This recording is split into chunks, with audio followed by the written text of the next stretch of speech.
Hello, everybody. Dylan Pines here with Musician on a Mission. And today we've got a little bit of a treat for you. We have got a video from one of our most popular courses, Compression Breakthrough.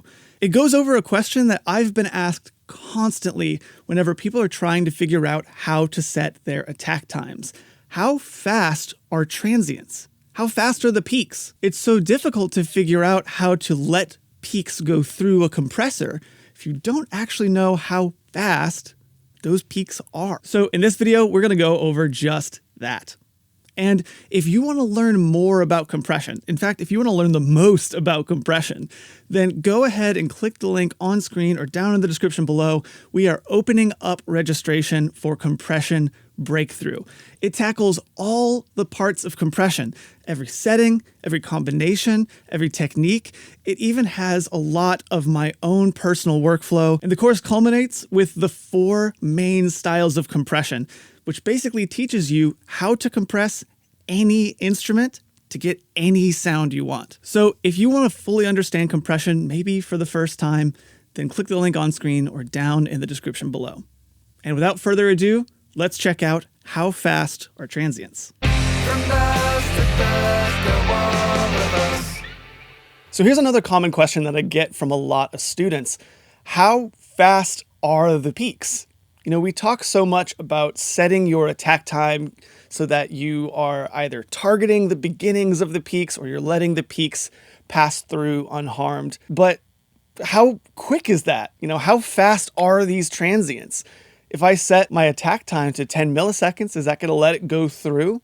Or is that still going to catch it? So to help you make more accurate, more informed decisions while you're compressing, I've actually done a little bit of research on my own. I went through and found the average peak times for all different kinds of instruments, just so that you will finally be able to sit down and with confidence say, okay, well, the peaks are probably from here to here. So let's have a quick word about these ranges that I'm going to give you before we actually get started. Every single instrument is so variable. I mean, it's crazy just based on the tone of the instrument, how it was played, where it was performed, how it was recorded, how different so many of these volume envelopes were, how different so many of these microdynamics were. So one, it's a range. Now, the other thing is that I did all of my measurements from no volume to the loudest point. I found that on a lot of instruments, it was really difficult to actually find where the peak ended. So I figured it would be a lot easier if we just figured out exactly how long it took this particular instrument or that particular instrument to get to the loudest part of the note, so the absolute top of the peak. So it might be worth for you maybe adding a few milliseconds onto the end of these ranges, just that you can get a better feel for exactly where the peak actually sits. These ranges are only going to tell you how long it takes to get from no sound all the way to the very top, the very loudest part.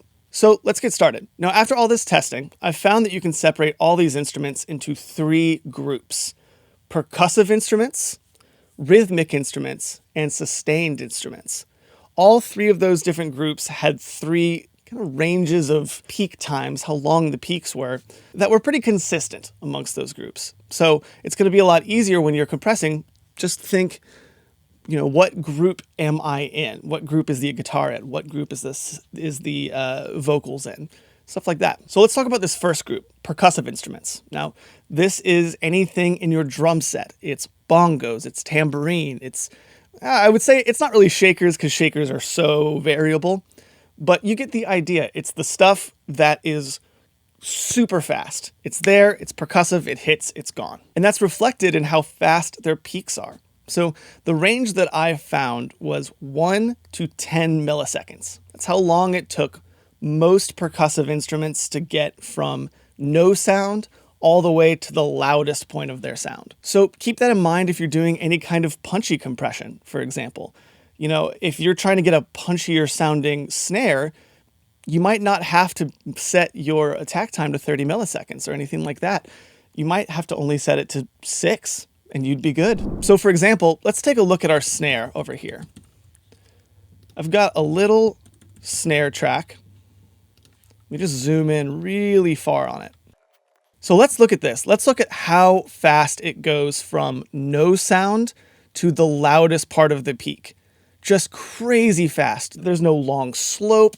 There's no long amount of time. It's just nothing to everything very, very quickly. So if I was trying to avoid cutting off my peak for this snare, it would be pretty easy. I would just have to set my attack time a little bit slower than I usually would, 6-7 milliseconds, and I probably would be past this peak. So the next group of instruments are the rhythmic instruments. Now, these are like your guitars, your basses, your pianos, stuff that still have a pretty hard attack, pretty loud peak, but they still have some kind of sustained element. There's still a chord that's being held. They're not just there and gone like your percussive instruments. So they have a peak range of 10 milliseconds to 40 milliseconds. So somewhere in there is how long it takes the average rhythmic instrument to get from no sound to the loudest part of the note. So let's take a look at a few examples. So let's look at this electric guitar. Now you can see, it looks like it's got a really fast peak, and it does.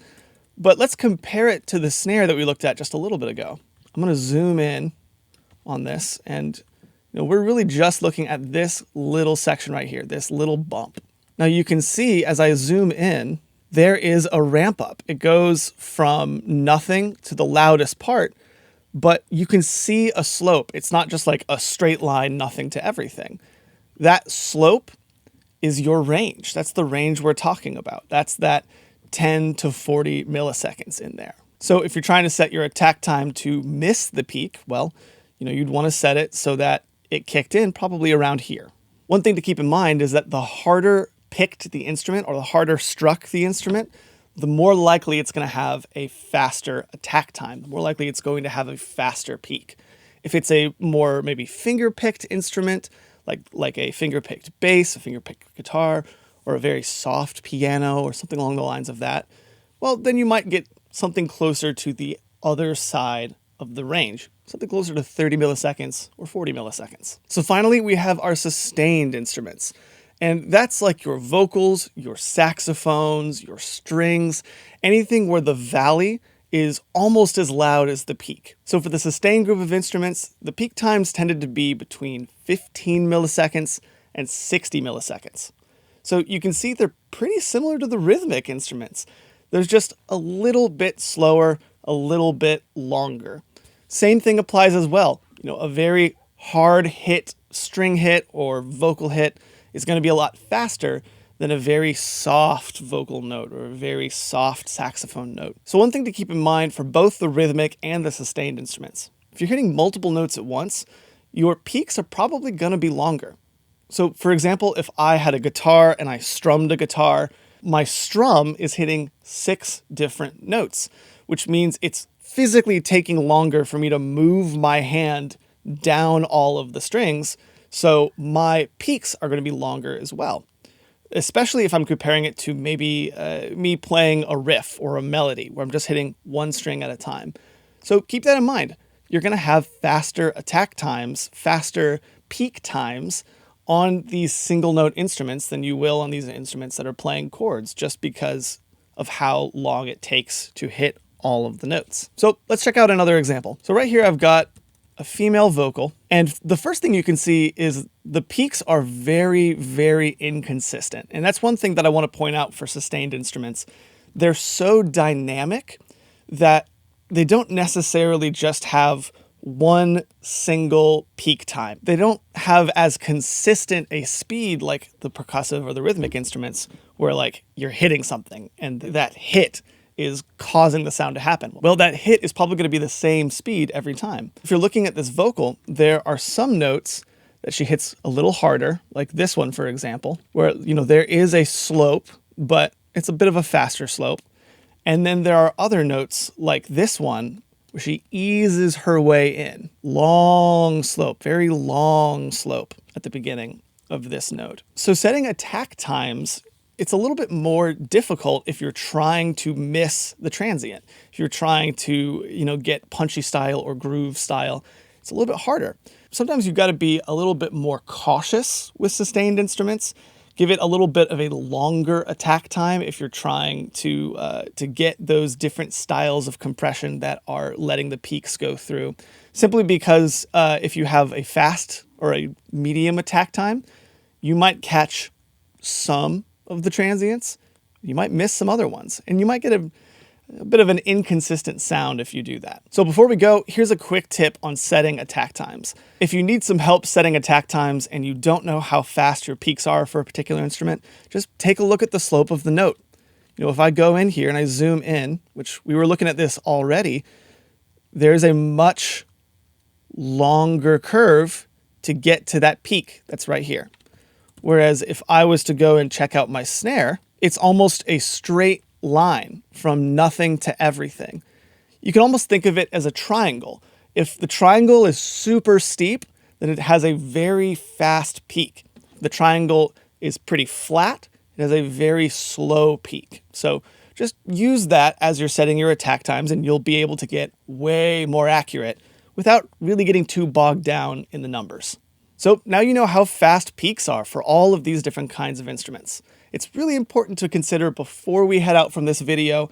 Do not get wrapped up in this. This is something that you can think about, internalize, and move on. This isn't something that you have to think about every single time you compress. I didn't even know this until recently, just because I did all of the research and the testing for it. It's not something that's supposed to be a part of your workflow, but hopefully you'll get some punchier sounds, some thicker sounds, some sounds that are treating your instruments just a little bit nicer, a little bit more naturally. Whoa, hey, present day Dylan Pines here. I hope you enjoyed watching one of the videos from Compression Breakthrough. If you are wanting to master compression, or maybe even fully understand it for the first time ever, click the link on screen or down in the description below. We go over every single knob, every single setting, every combination of setting. We even show you how to compress your entire mix from the very beginning all the way to the very end.